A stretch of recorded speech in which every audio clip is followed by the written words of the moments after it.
Assalamu alaikum dear students, hope you are doing well.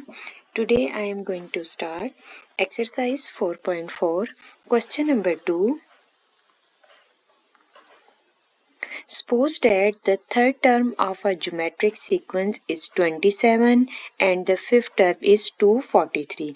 Question number 2. Suppose that the third term of a geometric sequence is 27 and the fifth term is 243. Find the first term and the common ratio of the sequence.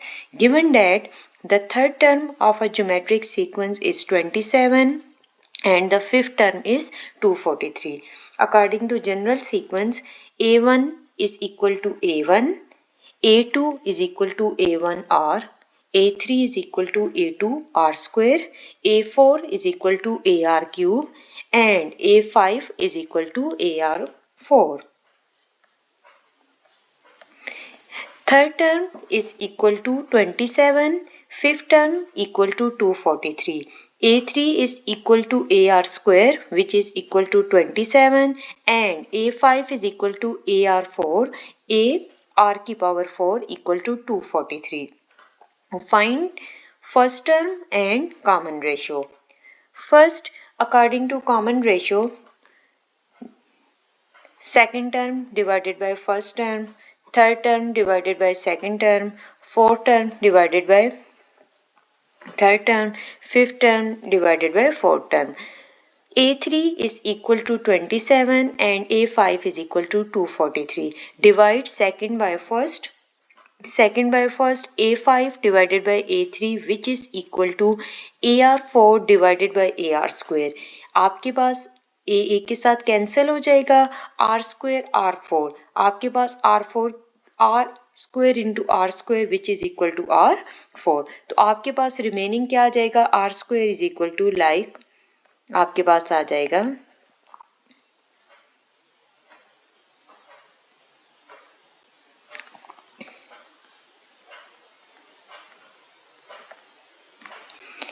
A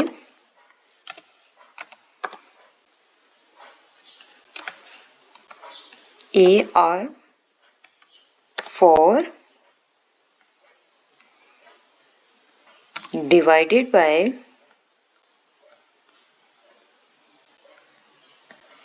AR square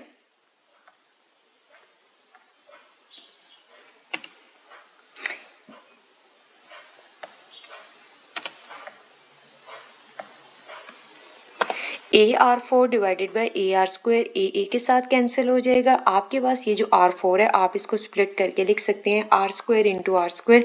basis same हो तो power आपके पास add हो जाएंगी. R square into R square cancel हो जाएगा. Remaining आपके पास R square equal to 243 divided by 27. आपके पास थर्ड टर्म क्या है 27, फिफ्थ टर्म में आपके पास 243 divided by 27 is equal to 9. R square equal to 9. Taking square root apply करेंगे. जब आप इसके ऊपर अप्लाई करेंगे square root on both side, R is equal to plus minus 3. Taking positive value we take R is equal to 3. Substitute into A R square. अब आपने calculate करना है ए आर स्क्वायर आपके पास क्या है गिवन है. Like are square आपके पास क्या है 9 है. तो आपके पास ए आर स्क्वायर किसके इक्वल है. लाइक थर्ड टर्म आपके पास किसके इक्वल है ए आर स्क्वायर के इक्वल है. तो आपके पास A3 is equal to A R square. आपके पास A3 is equal to A R square which is equal to 27. ए आपने कैलकुलेट करना है. आर स्क्वायर आपके पास गिवन है ए इंटू 9 इक्वल टू 27. अब आपके पास जो 9 है वो ए के साथ मल्टीप्लाई हो रहा है. डिवाइड कर देंगे 9 को बोथ साइड पे. तो आपके पास ए की वैल्यू क्या आ जाएगी 3. अब आपके पास जो ए है वो फर्स्ट टर्म आ गया. ए आपके पास है 3. कॉमन रेशियो आपके पास क्या आ गया 3. अब आपके पास जो ए है वो भी 3 है. आर भी आपके पास क्या है 3 है. अब आप अगर सेकंड टर्म कैलकुलेट करना चाहते हैं तो A2 किसके इक्वल होता है. A2 is equal to A1R. A1 आपके पास है 3, AR आपके पास है 3. तो आपके पास जो सेकंड टर्म आ जाएगी वो आपके पास क्या आ जाएगी 9 आ जाएगी. कॉमन रेशियो आपके पास कैसे कैलकुलेट की जाती है. आपके पास second divided by first, third divided by first. तो आपके पास A2 क्या है 9 डिवाइडेड बाय 3 करें तो अगेन आपके पास कॉमन रेशियो क्या आ रही है 3 आ रही है. नेक्स्ट है आपके पास क्वेश्चन नंबर 3. क्वेश्चन नंबर 3 में आपके पास गिवन है कि find the 7th term of the geometric sequence. आपने कैलकुलेट करनी है 7th term of the geometric sequence that has 2 and √-2 for its second and third term. अब आपके पास इस केस में आपने कैलकुलेट करनी है 7th term of the geometric sequence. Second term में आपके पास 2 और थर्ड टर्म में आपके पास -√2। 7th टर्म कैलकुलेट करने से पहले सबसे पहले आप कॉमन रेशो कैलकुलेट करेंगे, देन आप 7th टर्म कैलकुलेट करेंगे। अब आपके पास गिवन क्या है, सेकंड टर्म आपके पास गिवन है और आपके पास थर्ड टर्म गिवन है। सेकंड टर्म आपके पास है 2 और थर्ड टर्म में आपके पास -√2। अगर आप जनरल सीक्वेंस के अकॉर्डिंग देखें तो आपके पास A1 = A1 होता है, आपके पास A2 = AR। इसका आपके पास जो जनरल फार्मूला है वो आपके पास क्या है, अगर सीक्वेंस का आप देखें तो आपके पास जो जनरल फॉर्म है इसकी वो आपके पास है alt =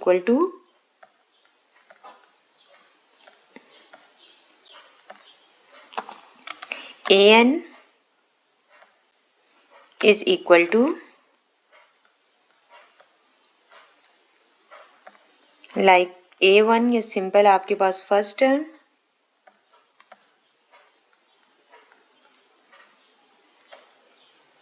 R की पावर n-1, ये आपके पास जनरल। अब आपके पास A1 आपके पास किसके इक्वल है, first term equal to first term, ये A1 आ जाता है। अब आपने A2 किसके इक्वल है, A2 = A1R या जस्ट आपके पास AR।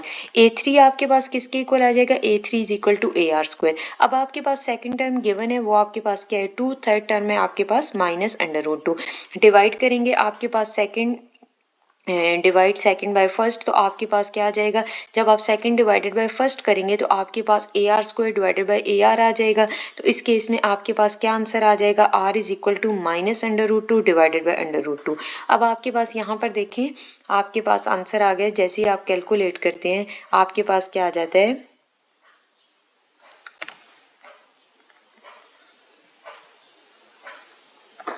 आपके पास आ जाएगा AR² डिवाइडेड बाय AR और यहाँ पर आपके पास आ जाएगा AR²।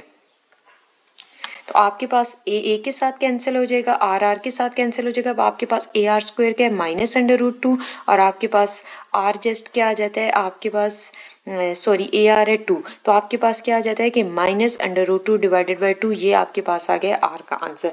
अब आपके पास क्या है, ए आपके पास क्या है, फर्स्ट टर्म आपने सबसे पहले कैलकुलेट करनी है। फर्स्ट टर्म आपके आर आपके पास आ गया -√2 डिवाइडेड बाय 2। आर आपके पास क्या है, आर की वैल्यू आपके पास क्या है, सॉरी यहाँ पर आपके पास आर आपके पास है -√2 डिवाइडेड बाय 2, ये आपके पास R का आंसर आ गया। अब आपने सबसे पहले R की जो वैल्यू है वो सब्स्टिट्यूट करनी है। A2 में आपके पास A2 किसके इक्वल है, AR के इक्वल है। लाइक यहाँ पर आप नेक्स्ट स्टेप में लिख लें, आपके पास है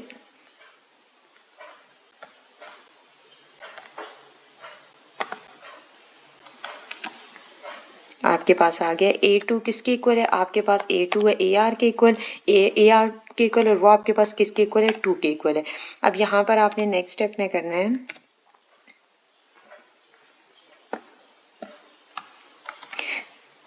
अब यहाँ पर देखिए सेकंड टर्म आपके पास गिवन है वो किसके इक्वल है, 2 के इक्वल। 2 = A आपने फाइंड करना है। R की वैल्यू आपके पास क्या आ गई है, R आपके पास आ गया -√2 डिवाइडेड बाय 2। R आपके पास है -√2 डिवाइडेड बाय 2, ये आपके पास आ गया है R की वैल्यू। अब आपने जस्ट कैलकुलेट करना है A, तो आपके पास ये यहाँ पे क्या हो रहा है, मल्टीप्लाई हो रहा है A के साथ, इस साइड पे जाके आपके पास क्या हो जाएगा, डिवाइड हो जाएगा। तो आपके पास क्या आ जाएगा कि A -√2 डिवाइडेड बाय 2। अब यहाँ पर सबसे पहले देखें कि आपके पास ये 2, तो आपके पास जो A का आंसर आ जाएगा वो आपके पास क्या है कि -√2 डिवाइडेड बाई 2। R आपके पास क्या है, -√2 डिवाइडेड बाई 2, तो 2 डिवाइडेड बाई R आ जाता है। तो 2 डिवाइडेड बाई R, तो R आपके पास क्या है, √2 डिवाइडेड बाई 2, तो जब आप a की वैल्यू कैलकुलेट करेंगे तो यहाँ पर आपके पास 2 ये मल्टीप्लाई हो रहा है, डिवाइड में आ जाएगा √2 डिवाइडेड बाई 2। तो आप जब √2 डिवाइडेड बाई 2 है तो आप इसको जब नॉमिनेटर में लेके जाएंगे तो आपके पास आ जाएगा a is equal to -4 divided by √2। अब आपके पास a की वैल्यू क्या आ जाती है, -4 डिवाइडेड बाई 2। r आपके पास क्या है, यहाँ पर अगर आप देखें तो r की वैल्यू हमारे पास आई है -√2 डिवाइडेड बाई 2। -√2 डिवाइडेड बाई 2 कैसे, ये आपने जब थर्ड माइनस किया है सेकंड तो आपके पास क्या आ गया, -√2 डिवाइडेड बाई 2। तो a का जो आंसर आएगा वो आपके पास क्या आ जाएगा, -4 डिवाइडेड बाई √2। आपके पास जो a का आंसर आएगा, a की वैल्यू के लिए आपने क्या किया, a is equal to 2 divided by R, और 2 डिवाइडेड बाई जब आर किया ना तो आर आपके पास क्या है, -√2 डिवाइडेड बाई 2। तो आप यहाँ पर देखें इस टर्म को जब आप सिंप्लीफाई करते हैं आपके पास ये 2 इसके साथ मल्टीप्लाई हो रहा है, उस साइड पे जाके डिवाइड हो जाएगा, तो यहाँ पर आपके पास डिनोमिनेटर में आ जाएगा। तो आपके पास जो फाइनल आंसर आएगा, दिस इम्प्लाइज दैट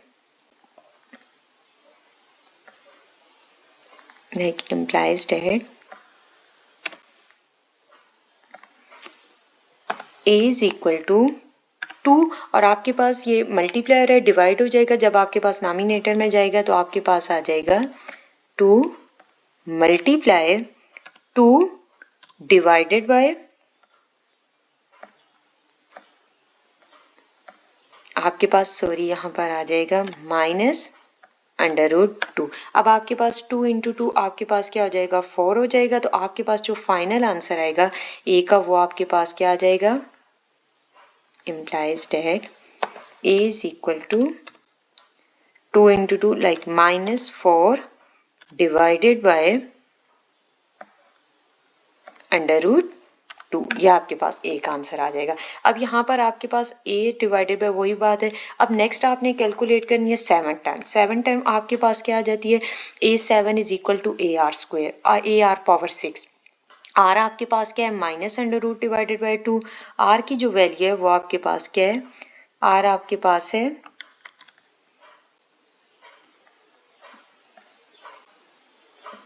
r आपके पास है -√2 डिवाइडेड बाई 2। अब यहाँ पर आपके पास r की वैल्यू क्या आ जाती है, -√2 डिवाइडेड बाई 2। r आपके पास आ गया -√2 डिवाइडेड बाई 2।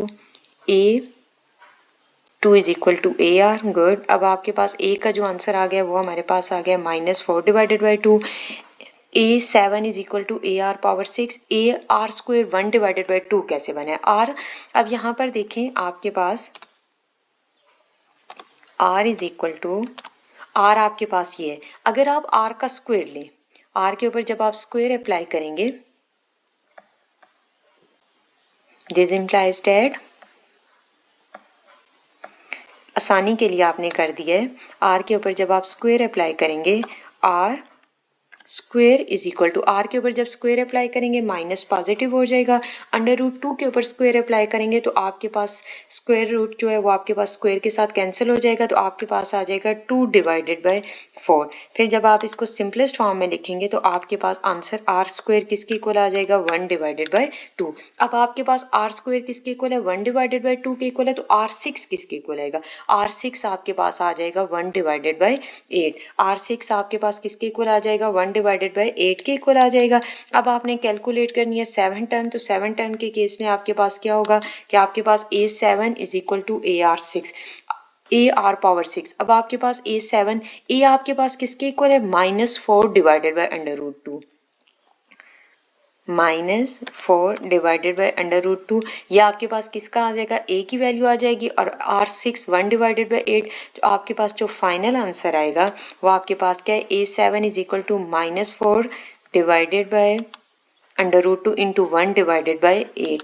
अब यहाँ पर 4 1 टाइम 4 2s are 8, तो आपके पास जो फाइनल आंसर आ जाएगा वो आपके पास A7 किसके, 4 1 टाइम 4 2s are 8, तो आपके पास -1 डिवाइडेड बाय 2 √2। आपके पास जो फाइनल आंसर आ जाएगा वो आ जाएगा -1 डिवाइडेड बाय 2 √2, ये आपके पास इसका आ जाएगा फाइनल आंसर। ये आपके पास किसकी वैल्यू आ गई है 7 टर्म। जब भी आपने 7 टर्म कैलकुलेट करनी है तो उस केस में आपने 7 टर्म कैलकुलेट करने से पहले आपको कॉमन रेशो भी पता होनी चाहिए। अगर आपके पास कॉमन रेशो गिवन है वो तो ठीक है, अगर आपके पास नहीं गिवन तो आपके पास जो रेशो कैलकुलेट करने का मेथड है उसी के अकॉर्डिंग आपके पास जो सीक्वेंस की टर्म्स हैं उसको डिवाइड करेंगे, आपके पास आंसर आ जाएगा। यहाँ पर एक चीज़ का ख्याल रखना है कि आपके पास जो आर की वैल्यू आई है, आर आपके पास किसके इक्वल है। इस क्वेश्चन में सबसे पहले आर आपने कैलकुलेट किया तो आपने ए R square divided by A R किया, तो आर का जो आंसर है वो आपके पास है -√2 डिवाइडेड बाई 2। आपके पास जो आर का आंसर है वो आपके पास क्या है -√2 डिवाइडेड बाई 2। इसको मैं प्रॉपर इक्वेशन की फॉर्म में कर देती हूँ।